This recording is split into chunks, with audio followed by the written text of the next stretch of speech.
Good morning, everybody. This is Pete McGilvery with the Office of Environmental Management. I'm joined today by Tu Clark and also Mike Konikoff.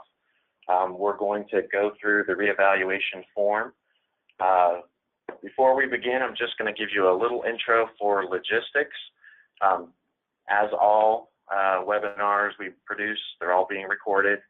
We're expecting this recording and the materials, the PowerPoint you're going to see, as well as a quick guide we've developed, will be available to you and your staff within the next 24 hours. You'll receive an email with a link, just like you do on all the other ones. If there are others that are attending from your location, please enter everyone's name in the chat box. We want to make sure everybody gets credit for attending the class, and so make sure you got everybody's names in there for us. And just like all the other previous webinars we've had, when you've got questions, go ahead and put them in the chat box. And as we go through the presentation, we'll stop, we'll read the question, we'll answer the question. We've got some support staff here in the office as well. We've got Javier Pagan. We also have Katasha Cornwell that will help with the presentation if the questions come up. With that, I'm going to turn it over to Tu. She's going to start talking about the form and give you an overview of what we're going to cover today. And it'll pass back to myself as well as Mike Konikoff for a demo of the form a little bit later. All right, thanks, Pete. So, as you all know, the reevaluation chapter and form have been updated to simplify the reevaluation process. This revised form will help self-document the reevaluation that is required for a PD&E project as it is advanced to subsequent phases. It is important to note that the reevaluation form presented today will be used for both federal and state-funded documents. We will highlight those differences throughout the presentation. So the objectives for this webinar are to discuss the reevaluations, what they are and when they are required. We will discuss all the components of the revised reevaluation form and what supporting documents should be included. Then Pete and Mike will discuss the implementation timeline and also have a demonstration of how the form is created and approved in SWEP. The requirements regarding reevaluations are found in 23 CFR 771.129. It is only three paragraphs, as you can see on this slide. This CFR explains why and when reevaluations are necessary, and it is the foundation for the contents of the reevaluation chapter in the PD&E manual, as well as the reevaluation form. 23 CFR 771.129 states that the reevaluation is meant to establish whether or not the approved environmental document remains valid. Reevaluations consider changes to design, project limits, scope, laws, and regulations. It also documents the status of PD&E commitments. A reevaluation is required prior to requesting federal aid authorization for subsequent phases, anytime there are major design or project changes, and anytime project changes are made due to changes in law or passage of time, and anytime a project changes from federally funded to state funded. So let's go take a look at the form, and when Mike goes through the SWEP demonstration, it'll be a little bit easier, but we do have some screenshots so you can take a look as I go along. So in section 1, the analyst will add the general project information, including in 1A, the reevaluation type. Options to select include preliminary engineering, right-of-way, design change, and construction advertisement. You will be able to select multiple categories as needed. In section 1B, you will need to include information about the original approved environmental document, such as the original approved environmental document type, date of approval, project numbers, project name, and location. Here's a screenshot of how the general information looks like on the SWEP application. As you can see, you can select the appropriate boxes for the reevaluation type and include information about the original approved environmental document. Section 1 continues. For 1C, you will include information on the prior reevaluations. If this is the first reevaluation for the project, there is an option to select the statement that says no previous reevaluation of this, there are no previous reevaluations of this environmental document. If there was a previous reevaluation, the analyst will be required to fill out the chart. In 1D, you will need to include the information on the project or project segments being evaluated. Include project segment numbers, project or segment name, location, and identify the letting type. If multiple segments are being addressed in the reevaluation, the user will need to add another section for each additional segment. This is a screenshot of items 1C, prior reevaluations, and 1D, projects or project segments being advanced. As I stated earlier, Mike will provide a demonstration of this section later on in the presentation. Section 2 of the reevaluation form is new. The analyst will be required to provide a brief summary of the project description and segments being advanced. And this was being added just to provide a glimpse at what the original contents of the environmental document were without folks from OEM having to go back to look at the original environmental document. So it really helps us in the review process. Section 3 is also a new component of the reevaluation form. It allows the user to include changes in applicable law or regulation in this area. The analyst should consider changes in federal or state laws, rules, regulations, or guidance since the date of the original environmental document or subsequent reevaluation. If no changes have occurred since the most recent approval, select no. But if changes have occurred, select yes and provide a summary of the changes or upload supporting documentation as appropriate. Section 4 discusses the evaluation of major design changes and revised design criteria. The analyst should consider major design changes, including but not limited to changes in alignments, typical sections, drainage or stormwater requirements, design control and criteria for temporary road or bridge changes. If no major design changes have occurred, select no. But if changes have occurred, select yes and provide a summary of the changes and upload supporting documentation as appropriate. The extent of the design changes and modification of impacts on the project area must be documented and uploaded. Section 5, public involvement, is also a new component within this form. The analyst should include public involvement activities that were completed since the PD&E study was approved or the most recent reevaluation. If no additional public involvement activities have occurred, select no. But if any additional public involvement activities have occurred, select yes and provide a summary and link supporting documents as appropriate. Activities to include would be public meetings, workshops, or hearings. Section 6 includes planning consistency information. Note that this is only required for reevaluations which constitute a subsequent phase approval for advancement of the project to the next phase. The analyst will be able to select planning consistency is not required for this reevaluation, or if planning consistency is required, you'll need to fill in the chart with the applicable information. You should also upload appropriate pages from the TIP, STIP, or LRTP as necessary. And additional guidance on planning consistency can be found in Part 2, Chapter 1, Project Description and Purpose and Need. Section 7 is the evaluation of changes in impacts. This section has been categorized into social and economic, cultural, natural, and physical. In Section 7A, social and economic, the analyst should consider changes in impacts to social, economic, land use, mobility, and or aesthetic effects. If the issue or resource is not present in the project area, then the analyst will select NA for not applicable. No additional information will be required. If there is no change to an issue or resource, then the analyst will select no. If there are changes to the issue or resource have occurred, the analyst will select yes and describe the changes in the text box and or upload supporting documentation as appropriate. Other items in this subcategory include right-of-way, relocations, and prime or unique farmlands. The same options of yes, no, and not applicable are available for each issue. And you also need to note that prime and unique farmlands will only be included for federally funded projects. In Section 7B, cultural, The analyst should consider changes and impacts to cultural resources, which include historic sites and districts and archaeological sites. This section also includes questions for Section 4F of the Department of Transportation Act, Section 6F of the Land and Conservation Fund, and other protected lands.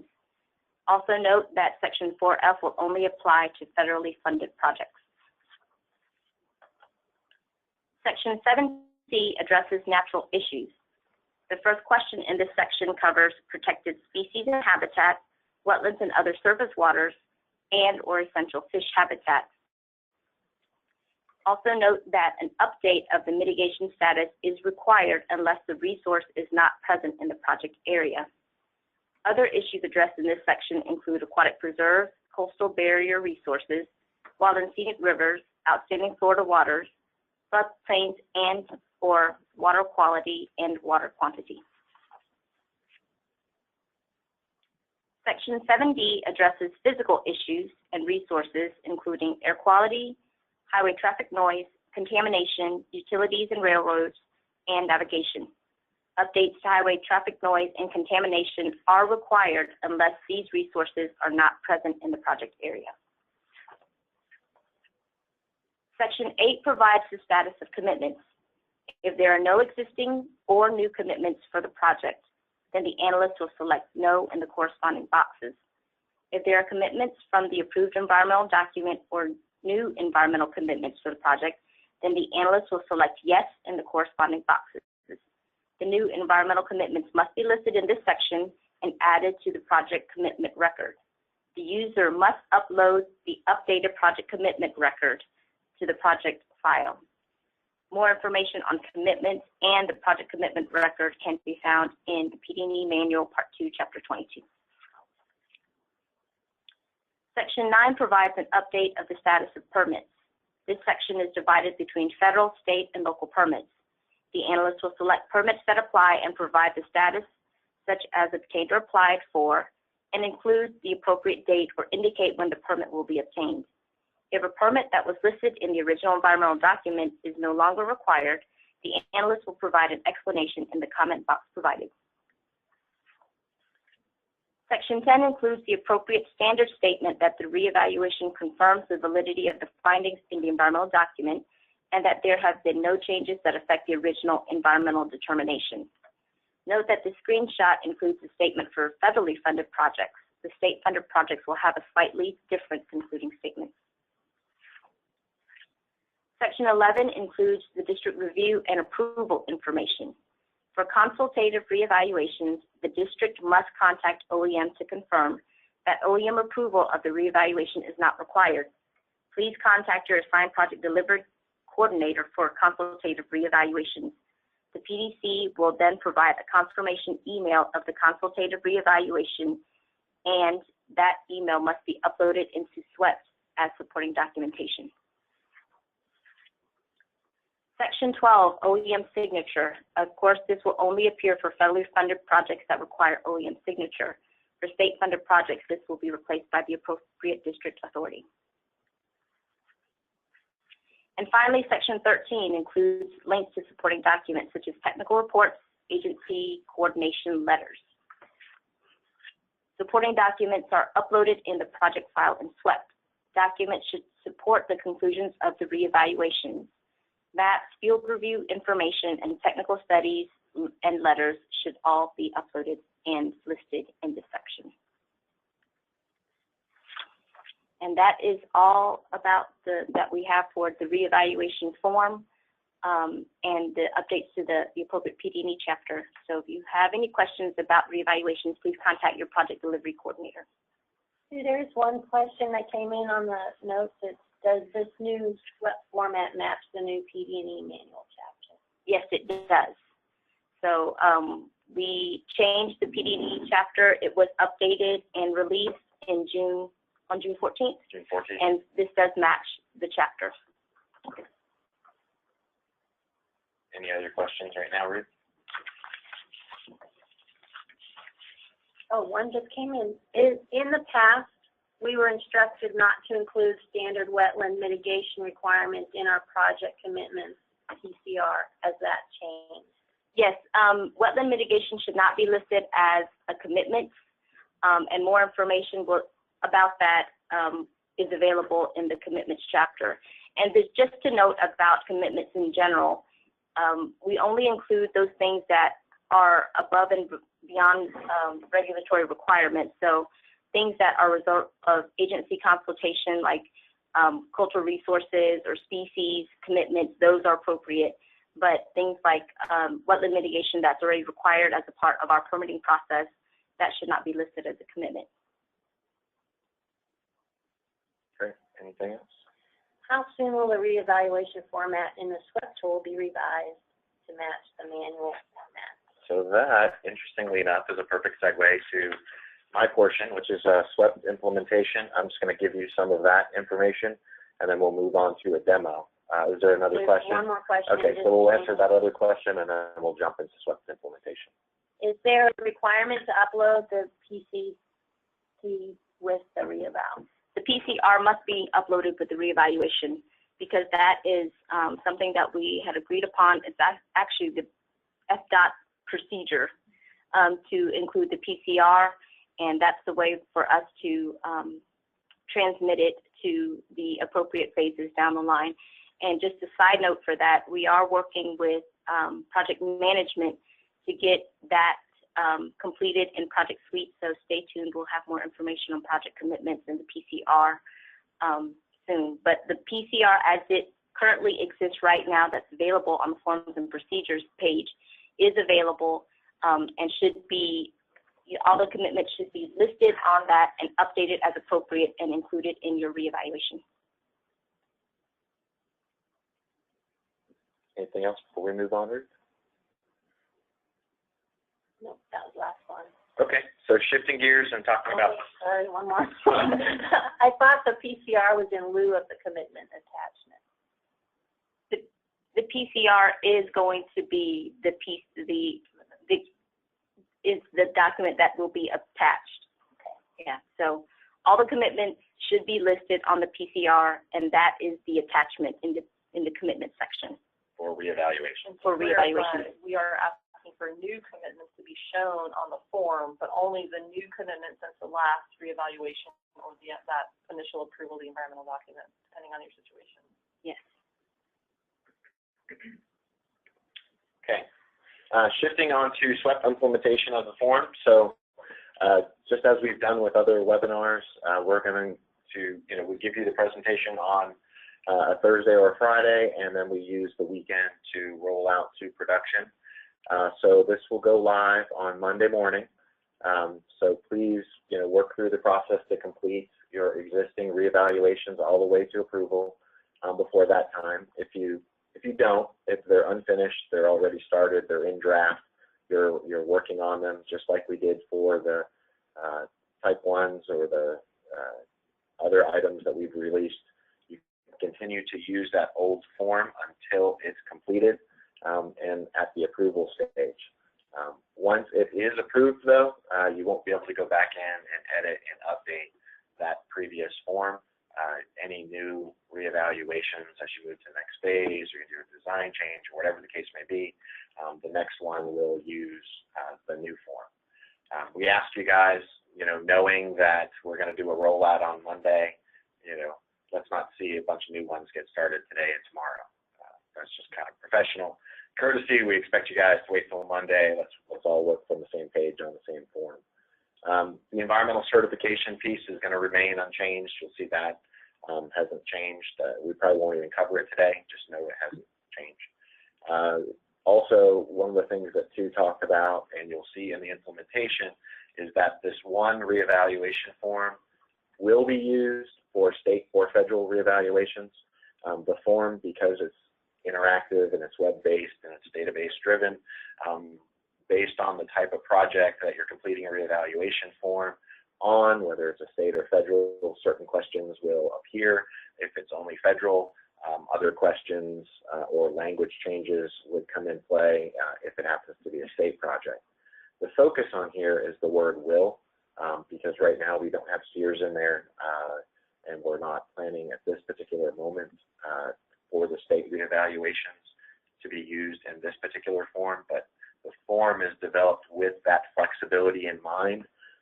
So eventually when we get to that point in the process and we've rolled out SEERs and stuff, this form will be able to satisfy both reevaluations, whether it's state or federal. Today, everything's just federal. We are obviously recording this training. We've developed a quick guide, which I'm going to show you in the next couple of slides. We've also developed a help video that lives on SWEPT under the help menu for training videos. That'll be a shortened, condensed little how do I use the form video as well. So just kind of talking through the quick guide, and then I'll hand it over to Mike to give you a physical demo of the form itself.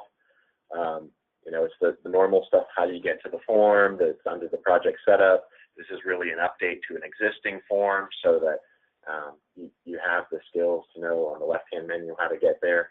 You can also hit the Create button if you're on the project page for the reevaluation itself.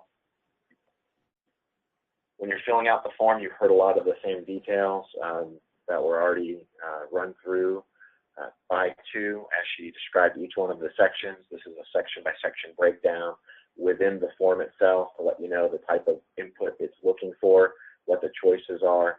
This quick guide can be printed, you know, in portrait 11 by 17. It's always good to have that with the rest of the stacks to look through and have as immediate access when you're populating the form itself. So here's a general description as it goes section by section, all the way from section 1 down to section 13, what the expectation is. So should be a great guide for you. Like all the other forms within the system, it has an upload supporting documentation, and how does that work, and how do you navigate to a file, and how do you associate that record, how do you update the description and the publication date, things like that. Depending on who you are, you can save as draft and or send for approval. The approval process hasn't changed. The form has just been updated. So when you do a EDS, that environmental document submittal form, it's all the same. The approvals flowing up from a data entry person to a project manager to the district environmental manager and district project development manager, and then on to OEM if it's not a consultative reevaluation. The mechanics of how that entire process remains unchanged. So what we're going to demo now is the actual changes that Two went over and updates to the form. And so with that, I'm going to turn it over to Mike. So let me hand it to you, Mike, to move on to the demo.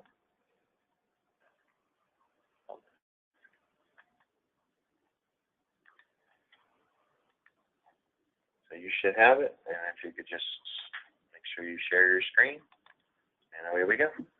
Okay, so this is the new reevaluation form. As Pete mentioned, you can access it from the left-hand menu, reevaluation form, or from an existing project page through the Create button and the project documents listing.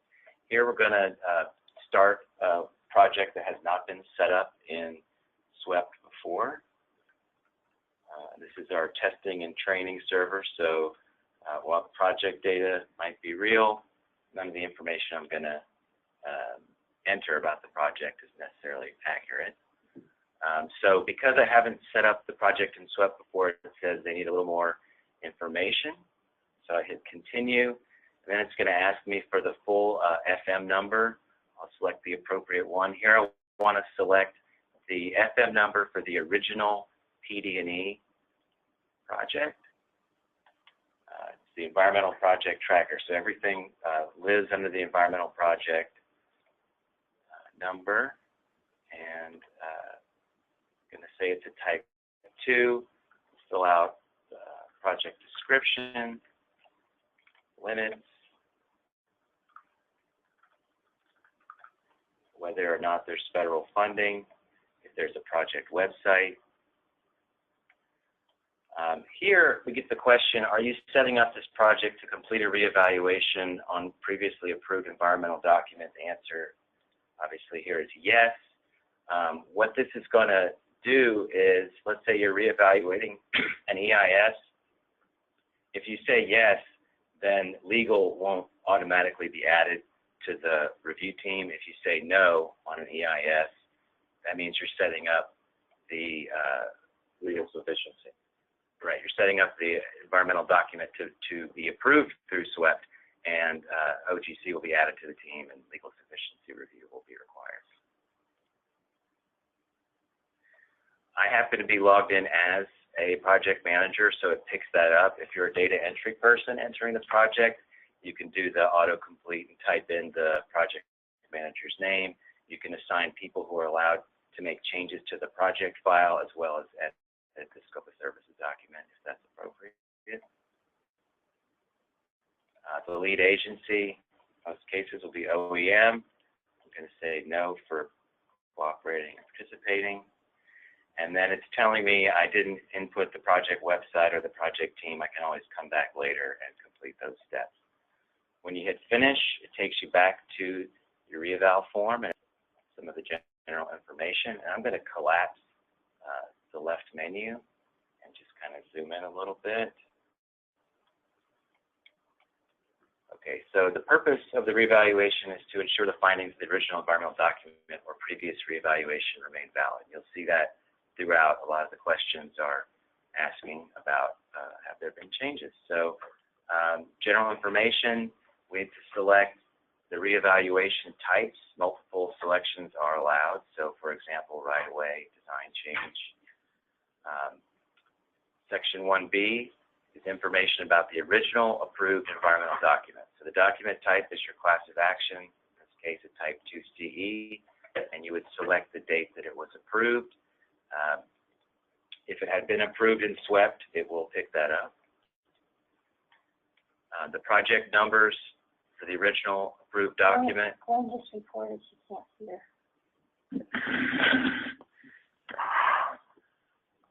Sit closer to the phone. Federal aid number, if it was found in the work program database, would appear here. The FM number, and then any ETDM numbers that were picked up or that you added through the basic setup would be listed here. Project name is from the work program project description. If it needs to be changed, it can be changed in work program, and it'll be picked up and reflected here in SWEPT, as well as the project location. And then we get into 1C, prior reevaluations. Has this project been previously reevaluated? If the answer is no, then there's a statement that appears. There is no previous reevaluation of this environmental document. If you say yes, you'll have a table to fill out for each reevaluation previously prepared for the project, and you list the appropriate information. So the way that works is you click Add Row, and a row will appear. And yes, if it had been reevaluated and SWEPT, some of this will be pre-filled out for you. So you would enter the FM number,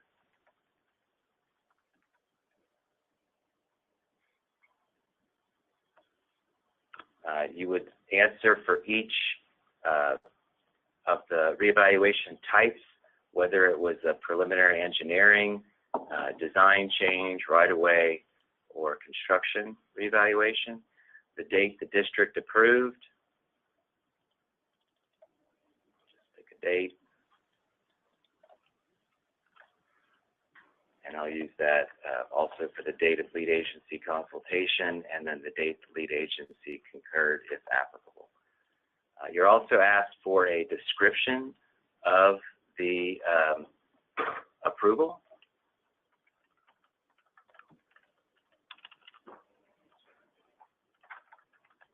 So this is of the prior reevaluation. And then you can't always remove the row if you need to start over, you entered the wrong information. You can add additional, if you had additional reevaluations that occurred for that environmental project.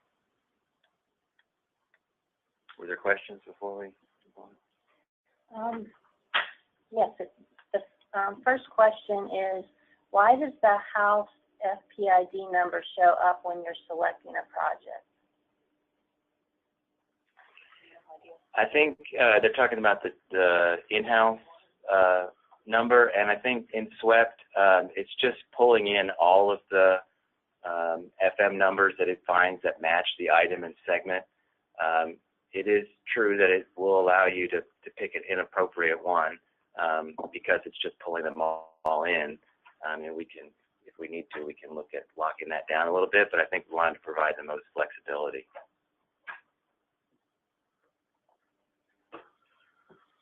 The next question was, is there a character word limit to the project description box? I don't think there is. But there should be.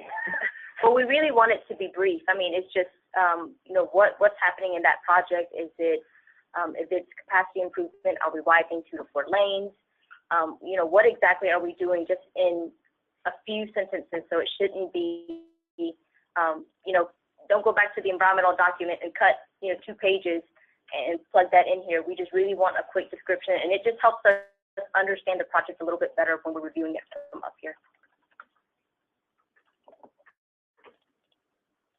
Okay. Any additional questions, Ruth?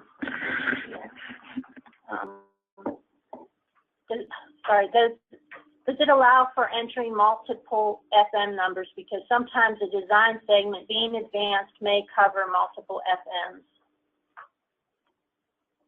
Yes, it does. And I think that typically occurs in Section D, the project or project segments being evaluated. And so here you would enter at least the item. And what it'll do is it'll auto-complete and give you all the unique combinations of item, segment, and FAP number that match what you typed in. Obviously, in this case, this project only has some of the earlier phases, but I'm just choosing it for a representative example. You can type in any FM number here. It doesn't have to match the necessarily the original PD&E. Whatever segments are appropriate that are being evaluated would be added here. And the next question, will it stop you if a previous reevaluation has not yet been concurred with? So does that mean a new one's coming up and another one's already in process? At a certain point, I mean, if you needed the reevaluation, there should be a date that reevaluation was approved, whether it's consultative or, you know, before OEM, FHWA approved it. So that information should be available and included for those previous reevaluations.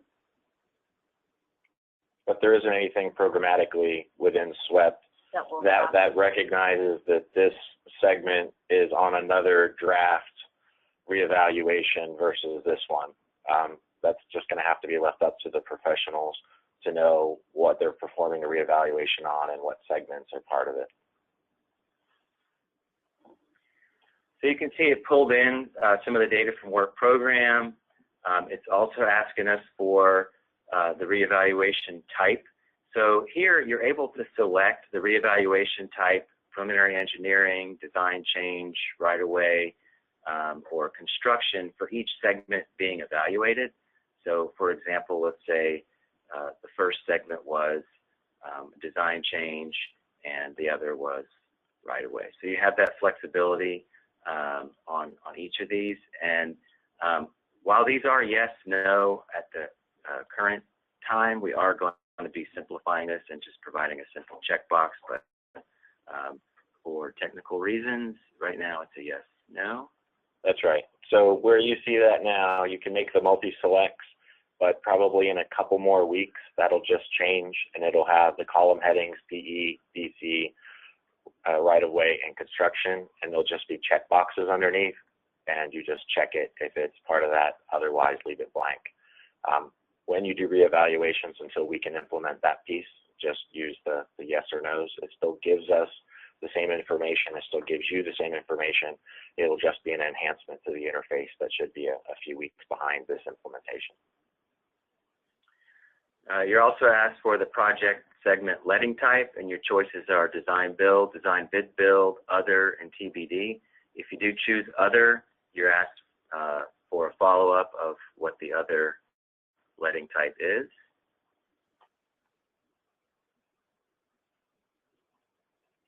as well as the funding, federal or state, and then remove buttons. If you added the wrong information, need to start over, you can remove.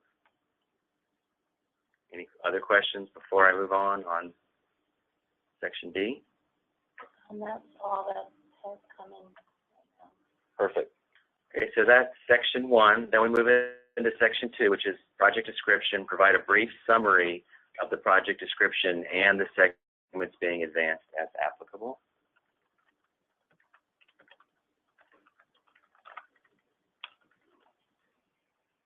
It is a rich text editor, so you can do bold, italics, underline, bullets, and numbers, numbered lists. Section 3, changes in applicable law or regulation. Are there changes in federal or state laws, rules, regulations, or guidance that require consideration since the date of the original environmental document or subsequent reevaluation? Yes or no. If you say no, no further documentation is required on that question, and the green check mark appears. If you say yes, you're asked to describe the changes and, as appropriate, upload supporting documentation. And because we said yes, general comments or an attachment is required.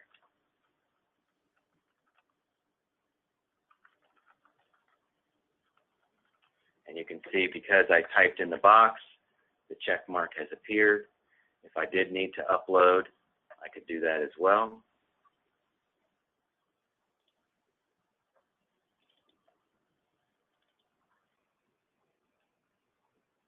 It'll pick up the description of the document from the document name and the publication date from the document last modified date. You can change those as needed, save, upload, and then it'll appear on the form with the appropriate naming convention and the link to the file. You can edit or delete as needed, and you can upload additional files as needed. Section 4 works very much the same. Are there major design changes, including but not limited to changes in the alignments, typical sections, drainage, stormwater requirements, design control and criteria, or temporary road or bridge? I'll just show you what it looks like if I select yes. Very similar to the last question, section 3. And so I'll just say no, so we can move through the form. Public involvement, same type of thing. Were there additional public involvement activities, meetings, workshops, hearings? Yes or no. If you say no, no further documentation required. If you say yes, either a comment or an attachment is required. Then we move into section 6, project or segment planning consistency would only be required as needed, phase change requiring federal funding authorization, or updating previous consistency information. So there's a new checkbox here, unlike the old form. So planning consistency is not required for this reevaluation. If you check that box, the table goes away. With the box unchecked, the table appears, and there'll be one table per segment being advanced. You can say no on an individual segment, and the table will not be required for that segment. The planning consistency table is very much like it is on the existing form. You're asked if it's in the currently adopted CFP or LRTP, any comments, especially if you select no. And then for each phase, preliminary engineering, right-of-way, and construction, whether the segment is in the currently approved TIP, STIP, the TIP and STIP dollars, TIP and STIP fiscal year, and comments. We did expand these dollars and fiscal year because we've seen oftentimes folks have lots of information to share in here, and before it was just a simple text input. Now it's been changed to a text area, so you can have more flexibility there. Now we'll fill this out.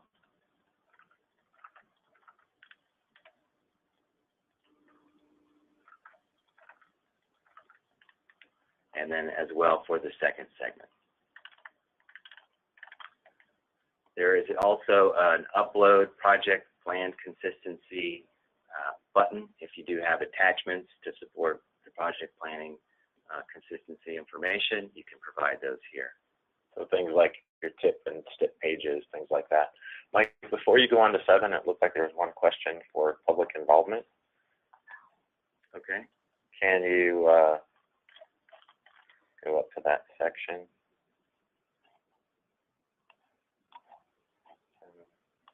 Can you read the question? Are there specific items that must be discussed in a public involvement section?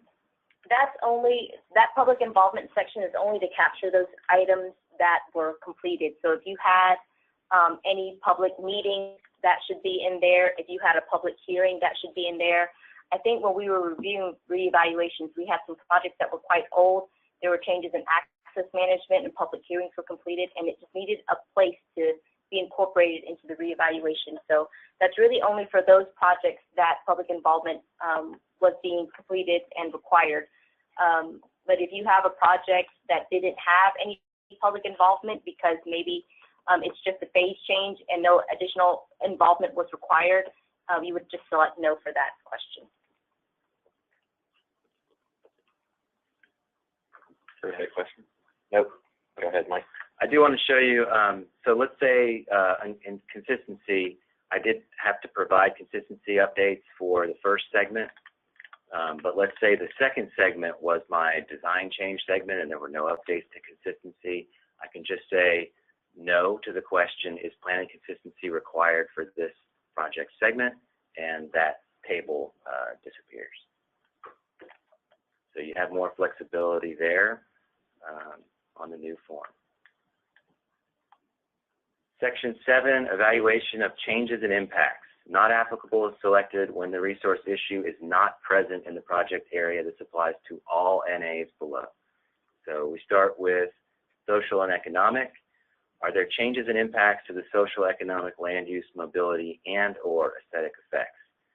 If you say NA, no further documentation is required, as well as no. If you say yes, you need to describe the changes and, as appropriate, upload supporting documentation.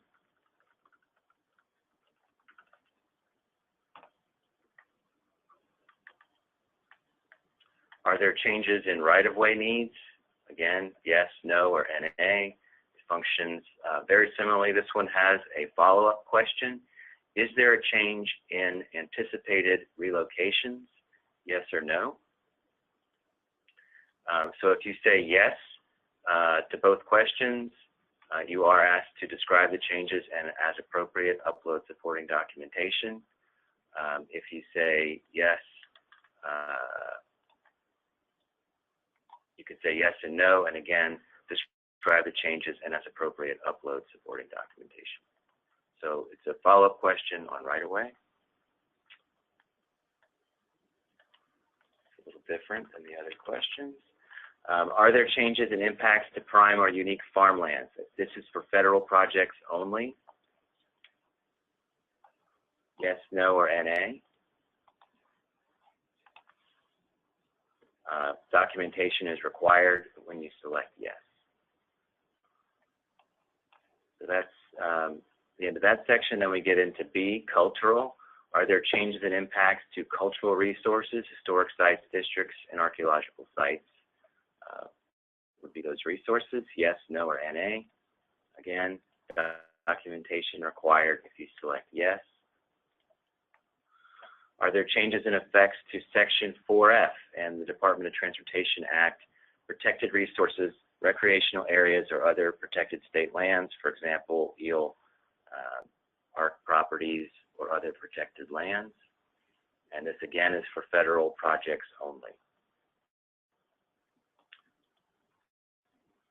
If you say yes, again, supporting documentation is required. Are there changes and impacts to lands purchased under Section 6F of the Land and Water Conservation Fund Act? Very similar to the other questions.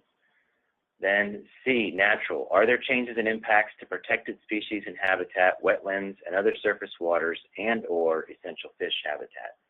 This question does require documentation for either a yes or no response. For the yes response, you're asked to describe the changes and, as appropriate, provide update to mitigation status and upload supporting documentation. If you say no, you're asked to provide update to mitigation status as appropriate. And then the NA response does not require documentation. And on that no, just click on that no one more time. Yeah. You'll notice that because you selected no, it says provided an update on mitigation status as appropriate, and then you can see in the comments where instead of showing as required, it does show the comments as optional there. Thank you, Peter. The difference with the other questions is that normally a no doesn't even provide the box, but here with the no, you can provide updates. Thank you. Okay, are there changes and impacts to designated aquatic preserves, coastal barrier resources, wild and scenic rivers, and or outstanding Florida waters? Yes, no, or NA. In this case, general comments optional. NA does not require any additional documentation. Are there changes and impacts to floodplains and or water quality and water quantity?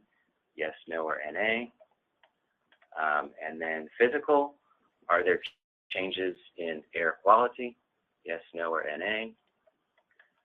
What is the status of highway traffic noise? Here, you need to provide supporting documentation either as a comment or as an upload as appropriate, unless you check NA. And also for contamination, same thing.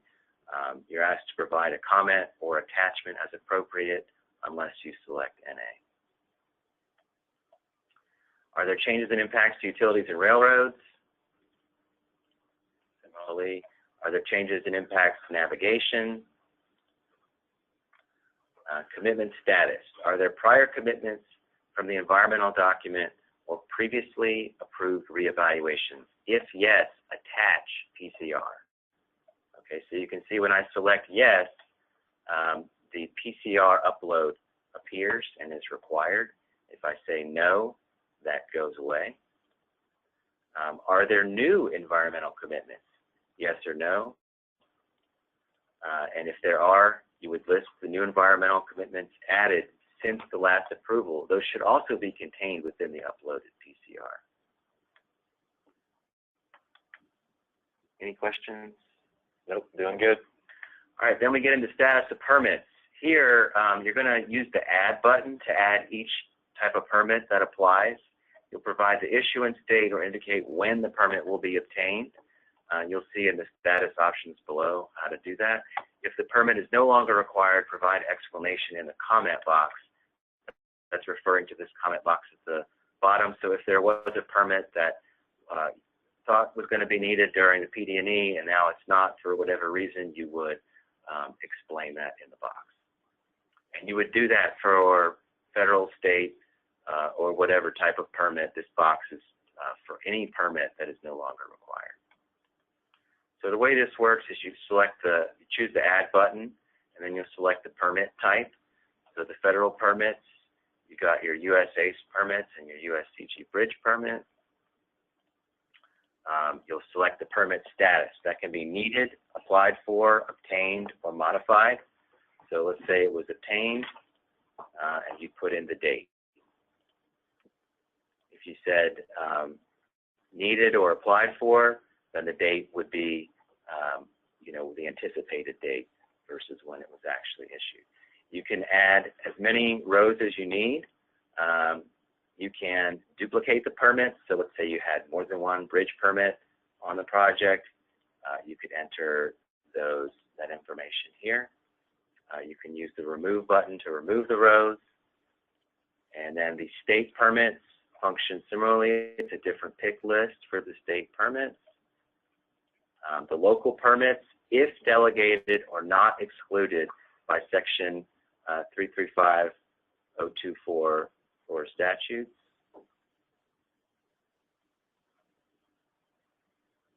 You'd select the add button, and then that is a free text area for you to type in whatever the local permit might be. I think that's a rare occurrence if that would happen. And then the other permits, again, you can type in the box as needed. We do have one question that came in, Mike. So one of the questions related to permits was, what if there are new commitments, but they are non-environmental? So it's on the previous section, but I'm going to go ahead and hit on it. As part of the reevaluation process of the environmental document, any consultation or coordination with a regulatory agency resulting in any new commitments would be environmental. So only those environmental commitments should be listed on the PCR as a part of the reevaluation process. Great. Thanks.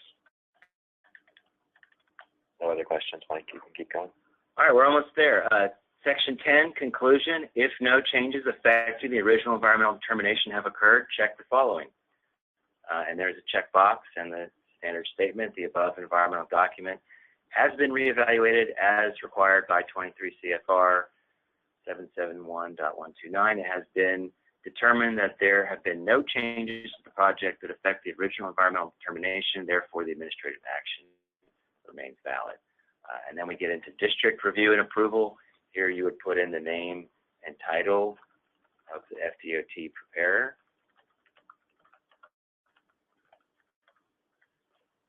And the MOU statement about NEPA assignment appears beneath that. The environmental review consultation and other actions is according to the MOU. And then OEM signature required, yes or no. If you say yes, you can see the Director of the Office of Environmental Management or designee signature line appears. If you say no, that is not applicable, but you are asked and required to put in the date of consultation where that determination was made, and that would be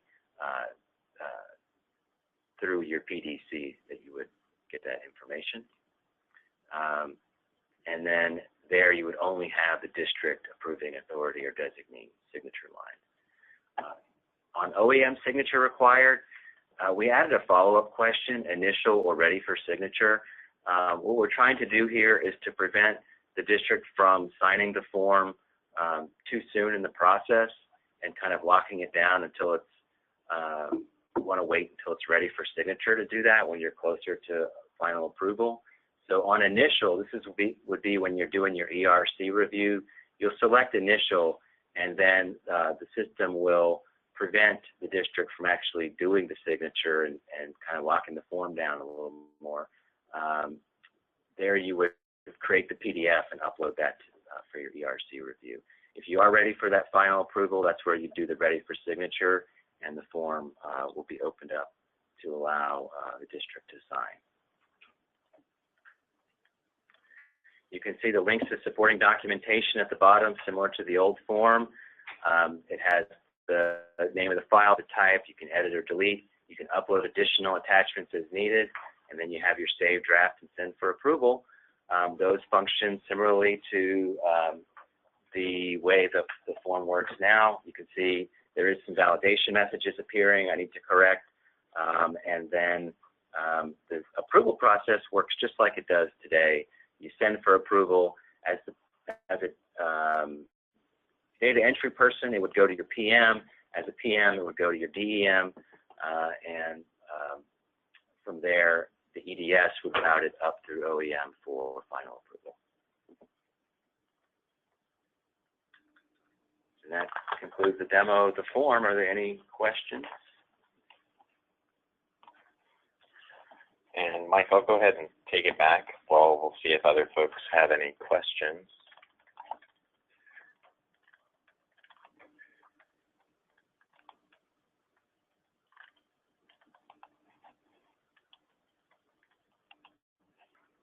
Just as a reminder, record not only get uploaded into SWEPT, but they also get uploaded onto our OEM website.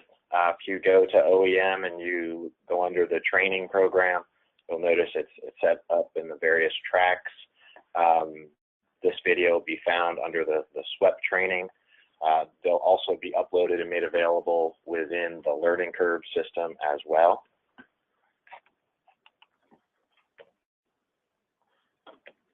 And I think with that, if you have questions on using SWEPT, using the form itself, just follow your normal process.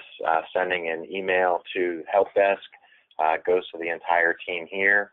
If you have questions about how to use the form, how to fill it out, what information is appropriate, those questions should be routed through your project delivery coordinator that's associated with your district. They are there to be the resource to help you with the process.